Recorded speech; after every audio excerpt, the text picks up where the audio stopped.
It is not called religion. Christianity it is not religion, but it is the relationship with God. అది యేసు ప్రభుత్వం ద్వారా సంబంధం దేవుడు పెట్టారు. యేసు క్రీస్తు మనందరికీ తండ్రి అయి ఉన్నాడు దేవుడు పెట్టారు. మనందరికీ తండ్రి. మీరు ఒప్పుకోండి. యేసు క్రీస్తు మీ అందరికీ తండ్రి అయి ఉన్నాడు దేవుడు పెట్టారు. యేసు క్రీస్తు మీకోసం ప్రాణం పెట్టాడు దేవుడు పెట్టారు. యేసు క్రీస్తు మిమ్మల్ని ప్రేమించి మీ అందరికి కూడా స్వర్గం తీసుకెళ్ళాలని అతను కోరుకుంటున్నాడు దేవుడు పెట్టారు. మీ అందరికీ కూడా అతని రాజ్యంలో, అతని స్థలంలో, అతనితో పాటు యుగయుగాలు ఉండే ఆ ప్రేమ, యుగయుగాలు ప్రేమించే ప్రేమతో, శాశ్వతమైన ప్రేమతో దేవుడు మిమ్మల్ని ప్రేమించి మీ అందరిని కూడా తన రాజ్యంలో తీసుకెళ్ళాలని కోరుకుంటున్నాడు. అందుకని దేవుడు పెట్టారా మనందరం కూడా ధ్యానంతో విందాము, శ్రద్ధతో విందాము. దేవుడు పెట్టారా మనందరం ఆశీర్వాదం పొందుకుంటా. చూడండి, ఈ మీటింగ్ మీరు కంప్లీట్ అయ్యి ఇంటికి వెళ్ళేలోగా మీకు ఒక ఆశీర్వాదం కంపల్సరీ దేవుడు తెరబోతున్నాడు. హల్లెలూయా. నిశ్చయంగా దేవుడు పెట్టారా ఈ మీటింగ్ ఎవరైతే వచ్చారో ఆ నిశ్చయంగా ఆశీర్వదించబోతున్నారు. తర్వాత మీరు నాకు ఫోన్ చేసి చెప్తారు, ఈ మీటింగ్ నేను వచ్చాను, సైడ్ బర్త్డే అని కాదు, నేను మీటింగ్కి వచ్చాను, నాకు దేవుడు దీవించాడని మీరు నోట్తో మీరు చెప్పబోతున్నారు దేవుడు పెట్టారు. అలాగే దేవుడు చేస్తాడు మీ అందరి జీవితంలో. హల్లెలూయా. నమ్మిన వారి పెట్టి దేవుడు గొప్ప కార్యాలు చేస్తాడు దేవుడు పెట్టారు. మన దేవుడు సాధారణ దేవుడు కాదు, గొప్ప దేవుడు. చనిపోయిన వాడు కూడా లేపే దేవుడు. 3 రోజుల తర్వాత తిరిగి లేచాడు మన దేవుడు. చనిపోలేదు అతను. యేసు ప్రభు ఇప్పుడు కూడా బతుకున్నాడు దేవుడు పెట్టారు. ఇప్పుడు కూడా యేసు ప్రభు బతుకున్నాడు. మన ప్రార్థన చేసిన దేవుడు వింటాడు. మన కష్టాల బాధను దేవుడు వింటాడు. మన సమస్యలను దేవుడు తీరుస్తాడు. ఈరోజు మీకు ఎన్ని సమస్యలు ఉండొచ్చు, మీకు ఈరోజు మీ ఇంట్లో సమస్యలు ఉండొచ్చు, మీ కుటుంబంలో సమస్యలు ఉండొచ్చు, మీ యొక్క పరివారంలో సమస్యలు ఉండొచ్చు. కానీ నా ప్రభు అయిన యేసు క్రీస్తు మీ ప్రత్యేక సమస్యలను తీర్చగల దేవుడై ఉన్నాడు, శక్తిమంతుడైన దేవుడై ఉన్నాడు. నిశ్చయంగా మీ సమస్యలను తీరుస్తాడు దేవుడు పెట్టారు. మీకు కోటి సమస్యలు ఉన్నా కూడా, మీ సమస్యలు కోటి ఉన్నా కూడా ఆ కోటి సమస్యలు కూడా తీర్చే శక్తి మన ప్రభు అయిన యేసు క్రీస్తు పొందిన దేవుడు పెట్టారు. హల్లెలూయా. ఇంకెక్కడ కూడా దొరకదు దేవుడు పెట్టారు. ఇంకెక్కడ కూడా మనకు సమాధానం దొరకదు. ఈ లోపల మీరు వెళ్ళండి, సినిమాకి వెళ్ళండి ఒక 15 నిమిషాలు, 3 గంటలు, పార్క్కి వెళ్ళండి 1 గంట, అంతవరకు మీకు శాంతి దొరుకుతుంది. కానీ మన ప్రభు యేసు ప్రభు దగ్గర జీవితకాలం మొత్తం శాంతి దొరుకుతుంది. ఈ జీవితం అయిన తర్వాత పరలోకంలో, స్వర్గంలో అనంతకాలం మనకి శాంతి దొరుకుతుంది. హల్లెలూయా. అందుకని మనం శ్రద్ధగా విందాము. అతను చెప్పిన మాటలు మనం విందాము. ఈ మాటలేనంటే ఈ పాటలైనా మీకు ఆశీర్వాదకరం. ఎప్పుడైనా గుర్తుంచుకోండి, ఈ పాటలు ఇంకా మేము ప్రోగ్రామ్ చేసేది ఎవరి కోసం తెలుసా దేవుడు పెట్టారు. సైడ్ పట్టే అని కాదు, మీ అందరూ ఆశీర్వదించబడాలని. హల్లెలూయా. వచ్చిన ప్రతి ఒక్కరు కూడా ఆశీర్వదించబడాలి. హల్లెలూయా. అది దేవుడి కోరిక, అది నా కోరిక కూడా. మీ అందరూ బాగుండాలని నేను మనస్ఫూర్తిగా కోరుకుంటున్నాను దేవుడు పెట్టారు. మీ అందరూ ఏ సమస్య లేకుండా, ఏ బాధ లేకుండా, ఏ కష్టం లేకుండా, ఏ టెన్షన్ లేకుండా మీరు ఉండాలంటే మీరు ప్రభు అయిన యేసుక్రీస్తుని నమ్ముకోవాలి. ప్రభు అయిన యేసుక్రీస్తు మీరు నమ్ముకుంటే అతను మీకు నిశ్చయంగా సాయం చేసి మిమ్మల్ని బలపరుస్తాడు, మిమ్మల్ని దీవిస్తాడు, మిమ్మల్ని హెచ్చిస్తాడు. మీకు అన్ని విషయాలు దేవుడు సాయం చేస్తాడు దేవుడు పెట్టారు. అన్ని విషయాలు, ఒక్క విషయంలోనే కాదు, ప్రతి ఒక్క విషయంలో దేవుడు మీకు సహాయం చేస్తాడు. హల్లెలూయా. అందుకని ఇది మతము కాదు, ఇది మార్గము. జీసస్ అన్నాడు, ఐ యామ్ ద వే. నేను ఒక మార్గాన్ని అన్నాడు. కానీ మతాన్ని ఎక్కడ కూడా బైబిల్ మీరు చూసినట్లయితే ఈ ధర్మశాస్త్రంలో ఎక్కడ కూడా క్రీస్తు మతం అని ఎక్కడ కూడా మీరు చూపిస్తే నేను మీకు 1000 రూపాయలు గిఫ్ట్ ఇస్తాను. అక్కడ ఎక్కడ కూడా మతం మంది లేదు దేవుడు పెట్టారు. ఇదేంటంటే నిజమైన దేవుడికి తెలుసుకునే ఒక మార్గము దేవుడు పెట్టారు. నిజమైన దేవుడు తెలుసుకున్న ఒక మార్గము, నిజమైన దేవుడు తెలుసుకున్న ఒక ఛాన్స్. ఈరోజు మీరు ఇబ్బందుల్లో, కష్టాల్లో ఉన్నారు. మీరు నమ్మి చూడండి. ఒకసారి ఛాన్స్ ఇచ్చి చూడండి యేసు ప్రభుకి. ఒక్కసారి మీకు ఛాన్స్ ఇచ్చి చూడండి, అతను ఎలాగ మీ జీవితంలో కార్యం చేస్తాడు చూడండి. ఒక్కసారి మీరు ఏ విషయంలో ప్రార్థన చేసి చూడండి. ఇంటికి ప్రార్థన ఏంటి దేవుడు చెప్పి చూడండి, దేవుడు అలా కార్యం చేస్తాడు చూడండి మీ జీవితం. హల్లెలూయా. అందుకని దేవుడు బిడ్డలారా మనం శ్రద్ధగా విందాము, శ్రద్ధగా ఆలకిద్దాము. దానివల్ల మనకి గొప్ప ఆశీర్వాదాలు దేవుడు మనకి ఇస్తాడు. హల్లెలూయా. అందుకని దేవుడు బిడ్డలారా మన మధ్యన ఒక సిస్టర్ ఉన్నారు. ఆ సిస్టర్ వచ్చి పాట పాడతారు. మనందరం కూడా చప్పట్లు కొట్టి దేవుడి నామాన్ని మహిమపరుద్దాం. ఇక్కడ మనుషులు మహిమ మన కోసం రాలేదు, ఇక్కడ దేవుడు మహిమ అవ్వాలి దేవుడు బిడ్డలారా. హల్లెలూయా. మీరు చప్పట్లు మనుషుల కోసం కొట్టకండి, దేవుడి కోసం కొట్టండి. హల్లెలూయా. మీరు మా కోసం కొట్టకండి, దేవుడి కోసం కొట్టండి. అలా నుంచి లాయిడ్ పాస్టర్ గారు వచ్చినారు, సతీమణి గారు వచ్చినారు. మనందరం కూడా చప్పట్లు కొట్టి అతనికి స్వాగతం చెప్పాలి.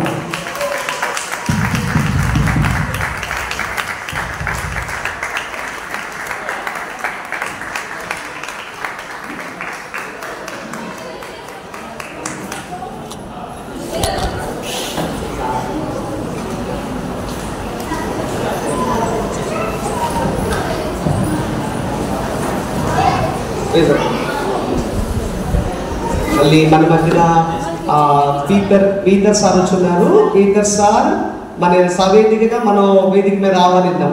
అతను చెప్పండి కొట్టి మనం ఆహ్వానిద్దాం. పాస్టర్ పీటర్ సార్ దయచేసి మీరు వేదిక మీద రమ్మని కోరుకుంటున్నాం.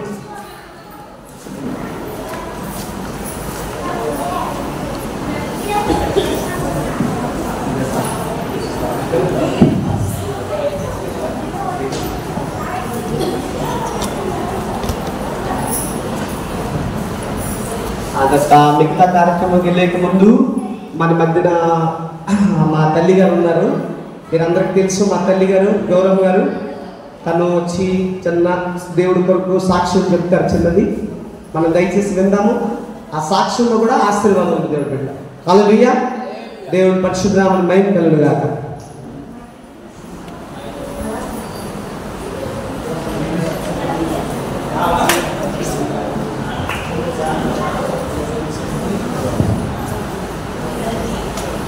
అందరికీ ప్రైజ్లో మహోన్నతుడు సర్వోన్నతుడు సర్వాధికారి మన ప్రభు యేసుక్రీస్తుకి మహిమ ఘనత ప్రభావం చెల్లించుకుంటున్నాను. ఈ సమయంలో వైజాగ్ నుంచి వస్తున్న పాస్టర్ గారి కుటుంబానికి, అలాగే మా పాస్టర్ గారికి, అవసరం పాస్టర్ గారికి, కూడి ఉన్న విశ్వాసాలందరికీ, అలాగే మా చుట్టాలు బంధువులు మా రిలేటివ్స్ ఎంతమంది వచ్చినారో ప్రతి ఒక్కరికి నేను వందనాలు తెలుసుకుంటున్నాను. ఈ శైలి కుటుంబ సందర్భంగా మీరు అందరూ వచ్చినందుకే దేవుడికి కృతజ్ఞతలు చెల్లిస్తున్నాను. నాకు వచ్చిన సాక్ష్యం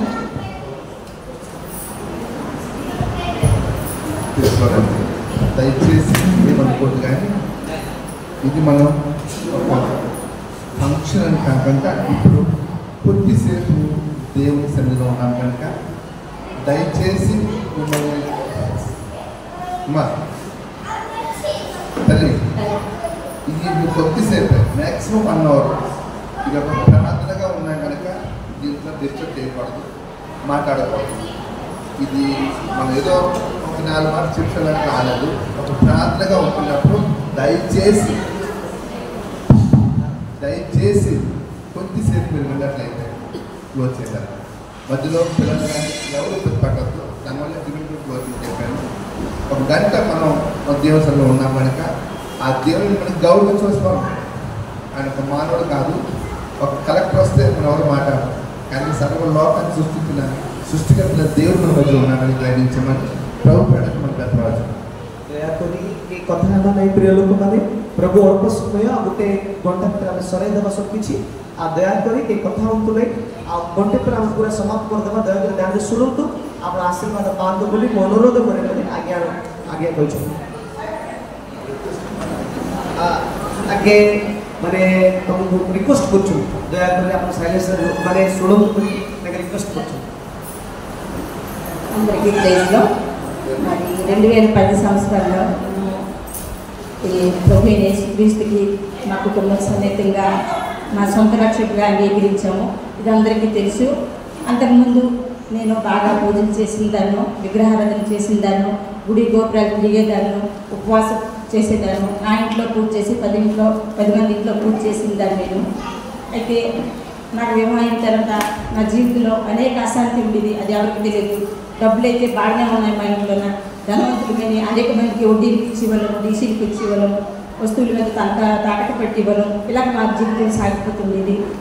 అయితే ఆ సమయంలో కొద్ది రోజులకి దీనేమో ఎప్పుడు నా మనసు ఏదో ఒక అశాంతి, అది మా కన్నవారికి తెలుసు, అది మా అన్నదమ్ములకు తెలుసు.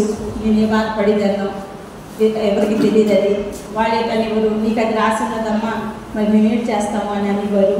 అది నేను చెప్పదలుచుకోవడం లేదు ఆ సమయంలోన. అలాగే వేదంతో నేను ఏ పూజ చేస్తే ఏది చేస్తే నేను శాంతిగా జీవిస్తానా, నా మనసు కుదురు పడుతుందని నేను ఉండేదాన్ని. ఆ సమయంలో కూడా 97, 98లోన నాకు అనారోగ్యం వచ్చింది. నాకు ఒక సైడ్ అల్లా నొప్పి, కళ్ళు తిరిగిపోతుండేవి. అనేక సార్లు వైజాగ్ వెళ్ళాను, స్కానింగ్ చేసుకున్నాను. మా మేనత్ కొడుకుకి, మా చిన్న కొడుకుతో, మా తమ్ముడితో సహాయంతో తీసుకొని కూడా నేను వైజాగ్ వెళ్ళాను. ఎందుకంటే మా హస్బెండ్ నాకు అంతగా పట్టించుకునేవారు కాదు. నేను వాళ్ళకి సహాయం తీసుకుని వెళ్ళేదాన్ని, ట్రీట్మెంట్ చేసుకునేదాన్ని. ఆ సమయంలో ఇలాగ వెళ్తుండగా మేము ఎంతమందికి అయితే వడ్డీకి డబ్బులకి ఇచ్చామో ఇలాగ ఆ డబ్బులు ఒక ఆవిడ ఆ డబ్బులు తీసుకోవడం, అందరు కూడా ఆ డబ్బులు ఇచ్చారు. ఎవరు కూడా మాకు తిరిగి ఇవ్వలేదు. మహావేదనతో మేము ఉండేవాళ్ళం. ఆ వ్యక్తికి ఎక్కడ చూస్తే నా భర్త ఇంటికి వచ్చిన తర్వాత గొడవలు ఆడేవారు. ఇది నువ్వు ఇచ్చావు, నేను ఇచ్చాను, ఇలాగైంది అలాగైంది నాకు మహాశాంతి చేసేవారు. అలాగా కన్నీరుతోనే నా జీవితం గడిచింది. పిల్లలు ముగ్గురు చిన్నోళ్ళు, అమ్మ ఎప్పుడు ఇంట్లో తప్పులు అని బాధపడేవారు. వాళ్ళ చదువుల్లో డిస్టర్బ్ వచ్చింది. అమ్మ నువ్వేం చదువుకుంటావమ్మా అని చదివేవారు. నాకు నేను బాధపడేదాన్ని, మరి ఎవరికి చెప్పేదాన్ని కాదు. ఆ సమయంలో డబ్బులు అయితే అందరికి తెలిసిన తర్వాత మైండ్ అబ్సెంట్ అయిపోయింది. ఎవరితో ఏం మాట్లాడేవారు, ఎవరితో గొడవ పెట్టుకుంటారో అతనికే తెలియదు. అలా మేము ఎప్పుడు వెళ్ళడం జరిగింది. అక్కడ చిన్న షాప్ ఓపెన్ చేశాను. అక్కడ ఉంటుండగా ఇలాగ చిన్న షాప్లో నడిపిస్తుంటే ఆ సమయంలో ఇతను మంచం పెట్టారు. 6 సంవత్సరాలు మార్కెట్కి వెళ్ళడం మానేశారు. అప్పుడు మాకు జరగడం కూడా కష్టమైంది. అప్పుడు నా పెద్ద కొడుక్కి మార్కెట్కి పంపించాను. నేను ఇలా ఉంటుండగా నా పెద్ద కుమారుడు నేను బాధపడతాం, అమ్మ ఎక్కడికి తీసుకెళ్తామా, ఏం చేద్దామా, ఎక్కడికి తీసుకెళ్తే బాగుంటుందా అని అనుకున్నాం. ఆ సమయంలో ఎక్కడికి తీసుకెళ్తాం నాన్న అనుకుని అశాంతితో ఉండేవాడు. ఆ సమయంలో మా అమ్మగారి ఇంటికి వెళ్ళాము. అక్కడ ఒక పాస్టర్ గారు వచ్చారు. మా నాన్నగారికి ఎప్పుడు పాస్టర్ గారు ప్రార్థన చేస్తారు. మా నాన్నగారు పాస్టర్ గారికి గౌరవించేవారు. అక్కడ ప్రార్థన అయినప్పుడు ప్రార్థన నిలిచి వచ్చాము. ఇంటికి వచ్చిన తర్వాత ఆ పాస్టర్ గారు మాకు ఎత్తుకొని వచ్చారు. అమ్మ మీ ఇంట్లో నేను ప్రార్థన చేస్తాను, మీరు దేవుడు నమ్ముకోండి అని మాకు చెప్పారు. అయితే మేము ఆ సమయంలో అనుకుంటున్నాం, ఏడ్ చేస్తే శాంతి మాకు దొరుకుతుందా, ఏడ్ చేస్తే తగులు దూరం అవుతాయా, అనారోగ్యం దూరం అవుతాయని బాధపడే టైంలో దేవుడు ఒక తన దాసుని పంపించారు మా ఇంటికి. మేము కూడా అంగీకరించాము. నా రెండో కొడుకు హరీషు అలాగా చర్చికి వెళ్ళడం జరిగింది. అక్కడ వాటికి వచ్చిన తర్వాత ఒక 2-3 వారాల తర్వాత మా ఇంట్లో శాంతి అనేది మేము తెలుసుకున్నాము. అమ్మ ఇది బాగుంది, దేవుడి మాటలు ఒకసారి రా అంటే కూడా నేను వెళ్ళేదాన్ని కాదు. ఒకసారి పాస్టర్ గారు వచ్చి రా మా ఇంట్లో ఉంటున్నావు, నీకు కూడా అనారోగ్యము, ప్రతి నెల వైజాగ్ వెళ్తున్నావు, నీకు బాగుంటుంది రామ్ అని పిలిచారు. ఏదో చూద్దాం కదా, ఏం చెప్తారో ఏటనుకుని నేను వెళ్ళాను పరీక్షించడానికి. అక్కడ కూర్చొని ప్రార్థన చేశారు అందరూ నా కొరకు. అనేక మంది నా గురించి ఏడుస్తూ ప్రార్థన చేశారు. అందులో ఒక సిస్టర్ కూడా వస్తున్నారు. ఆ సిస్టర్ కుమారి సిస్టర్ గారు నా గురించి ప్రార్థన చేశారు. ఇది నా గురించి అందరూ ఏడుస్తూ ప్రార్థిస్తున్నారు, నేను ప్రార్థన చేస్తే నేను పూజ చేస్తే నా స్వార్థం నా పిల్లలు అనుకునేదాన్ని. ఇలా అందరూ గురించి ప్రార్థన చేస్తే అది నాకు నచ్చింది. అక్కడ వాక్యం నచ్చాయి. యేసే నిజమైన దేవుడు, అతను రక్షకుడు, అతను మన పాపాలు క్షమించే దేవుడు, అతను మనకు శాంతి ఇచ్చిన దేవుడు, అతను మన పరలోకం ఇచ్చిన దేవుడు. ఈ వాక్యాలన్నీ నా హృదయానికి తాకాయి. అప్పుడు నేను అనుకున్నాను, ప్రభువా నీ సన్నిధికి వచ్చాను, నా ఒంట్లో బాగుంటే మళ్ళీ నేను నీ సన్నిధికి వస్తాను అన్నాను. అలాగే ఆ రోజు రాత్రి నేను దేవుడి సన్నిధిలో చెప్తున్నాను. ఆ రోజు నాకు లెఫ్ట్ సైడ్ అంతా బాధ పెట్టింది, తల నుంచి కాలు వరకు. నేను ఎన్నో ఎక్సర్సైజులు, ఎన్నో రకాల ట్రీట్మెంట్ చేయించుకున్నాను, అది దేవుడికే తెలుసు. అయితే ఆ రోజు నాకు ఏ నొప్పి లేదు, ఆరాముగా నిద్ర పట్టింది. అయితే నెక్స్ట్ వారం నేను వెళ్తానని నేను వెళ్ళాను.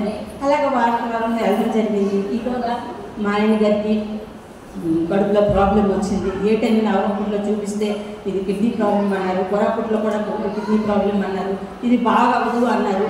ఇది అవ్వదు అంటే మేమేమో ఇప్పుడు భయపడ్డాము. అప్పుడు పాస్టర్ గారికి చెప్పాము, మా కొరికి ప్రార్థించండి, అతనికి తగ్గిపోవాలంటే ఏం భయపడకండమ్మా, మీరు దేవుడికి నమ్మండి, యేసయ్యకి మీరు వేడుకోండి, యేసయ్యకి ప్రార్థన చేయండి, తప్పకుండా మీ ఆయన బాగుంటారని చెప్పారు. మేము అలాగే ఆ మాటలు అందరం అలాగే ప్రార్థన చేసాము. దేవుడు కరుణామయుడు, దయామయుడు, అతను స్వస్థపరిచే దేవుడు నేనే అని చెప్పారు.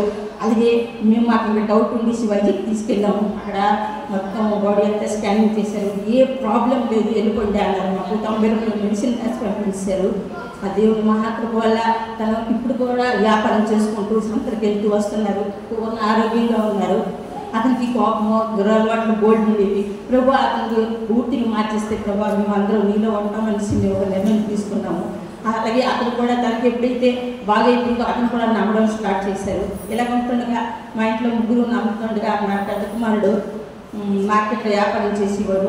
తన మాట వినేవాడు కాదు. అలాగే తను కూడా దేవుడు ఎన్నుకున్నారు. అందరూ ఒక్కొక్క సిచ్యువేషన్ పెట్టి దేవుడిని నమ్ముకున్నాము. ఎవరో చెప్తే కాదు, మా జీవితంలో జరిగిన మిరాకిల్ పెట్టి, మా జీవితంలో దేవుడు చేసిన ఆశ్చర్యకార్యాలు పెట్టి మేము ఒక్కొక్కరు దేవుడి దగ్గరికి వచ్చాము. ఇప్పుడు మా పెద్ద కుమారుడు సేవకుడయ్యాడు. తర్వాత నా పిల్లలు చిన్నప్పుడు అందరూ అనేవారు, మీకు ఆస్తి లేదు, ఏమీ లేదు, మీరు ఎందులోకి వెళ్ళారు, మీ పిల్లలకి ఎవరు అమ్మాయిలు ఎవరు వివాహం జరగదు అన్నారు. కానీ మహాదేవుడు, మా కృపగల దేవుడు మా తోడుగా ఉన్నాడు. మీరు భయపడకండి, మీకు తోడుగా ఉన్నాను, మీరు దిగులు పడకండి, మీకు మీ బలపరుస్తానని మాట్లాడాడు దేవుడు మాకు. అలాగే అనుకోకుండా వైజాగ్ నుంచి మా నెంబర్ తెలియదు, మాకు ఫోన్ నుంచి కరోనా టైం అప్పుడు ఫోన్ చేశారు. మీ అబ్బాయికి మా పాపకి ఇస్తామని చెప్పారు. అది ఎవరు ఇల్లు అనుకున్నాను నేను. కానీ దేవుడు అది కలిపారు. అది వివాహం కూడా జరిగింది. తర్వాత తను ఘనంగా జరిగిన ఆ కరోనా టైం కూడా దేవుడు మహాఘనంగా మ్యారేజ్ చేయడానికి దేవుడు సహాయం చేశారు. అలాగే దేవుడు తనకు మ్యారేజ్ అయిన 2 సంవత్సరాల కాలంలో అందరూ ఫోన్ చేసి అడిగేవారు. కానీ దేవుడు తన విషయంలో మాకు ఇస్తారంటే అలాగే గర్భఫలం కూడా దేవుడు ఇచ్చారు. మా కోళ్ళు కూడా చాలా మంచిది. దేవుడు ఇచ్చిన కృప ఆశీర్వాదం. మేము అత్త కోళ్ళలాగా ఉంటాము, తల్లి కూతురులాగా ఉంటాము. వీధిలో అందరూ కూడా ఆశ్చర్యపోతారు, మీరు తల్లి కూతురులాగా ఉంటారని. అది దేవుని మహాకృప. దేవుడి బిడ్డలకు దేవుడు ఇచ్చిన ఆ ప్రేమ గుణం అది. ఆ ప్రేమలో మేము బంధింపడుతున్నాము. దేవుడు మాకు సహాయం చేస్తున్నారు. అలాగే పిల్లల చదువుల్లో కూడా దేవుడు ఉన్న స్థాయిలో మంచి జాబులు వచ్చాయి. వాళ్ళు కూడా దేవుడు మార్గంలో నడుచుకొని తన పరిశుద్ధ జీవితాలు కాపాడుకుంటున్నారు. దేవుడు తప్పకుండా వాళ్ళు కూడా మంచి వివాహాలు జరిగిస్తారని నమ్ముతున్నాను. ఆ దేవుడు ఒక శాంతి సమాధానం మేము పొందుకున్నాము. ఎన్ని కష్టాలు బాధలు వచ్చినా దేవుడు నేను ఉన్నానని ప్రతి సమస్య నుంచి మాకు వినిపిస్తున్నారు. అందుకే దేవుడి మీద మేము ఆశ్రయపడి ఉన్నాము. దేవుడే మాకు ఆశ్రయము. ఈ సందర్భం అందరూ వచ్చి ఉండడానికి దేవుడు చిన్న సాక్ష్యం ద్వారా దేవుడు